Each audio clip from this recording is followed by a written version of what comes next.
Giants spent a ton of money in draft picks this offseason to make themselves what they thought would be a better team, but somehow on opening day, they looked worse.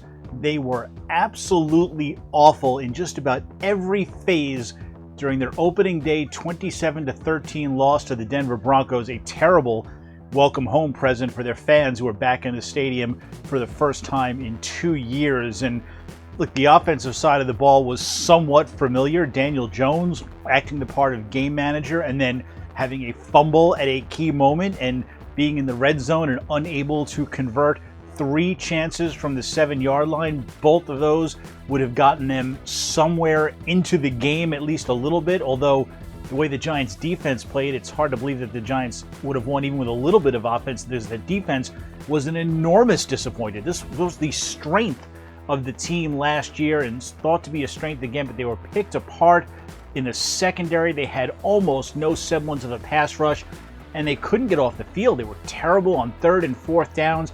The Broncos held the ball for more than 35 minutes. In fact, the Giants in the first half only had the ball for 11 minutes, and it gave them no chance to work in any of their new offensive weapons. Not that any of them were great. Saquon Barkley was back, but didn't have the same old explosiveness, which they understood, and Kenny Golladay didn't really do a whole lot until the 4th quarter. Really, he and the rest of the offense had been telling everyone for weeks that they were likely to get off to a slow start because of all the time they did not have this summer to work together due to all of their injuries, and sure enough, they definitely did. Now, the Giants are probably going to say that they will get better as time goes along. The defense will, they've still got the players, they've still got the same talent, so they'll put it together, and the offense will work better once the new weapons are worked in. The problem with that for the Giants is time is going to run out quickly against a very difficult schedule. They go on the road to Kansas City, to Tampa, to New Orleans, to Los Angeles to play the Chargers. They're home against the Rams. These are all not just playoff contenders, they're potential Super Bowl contenders.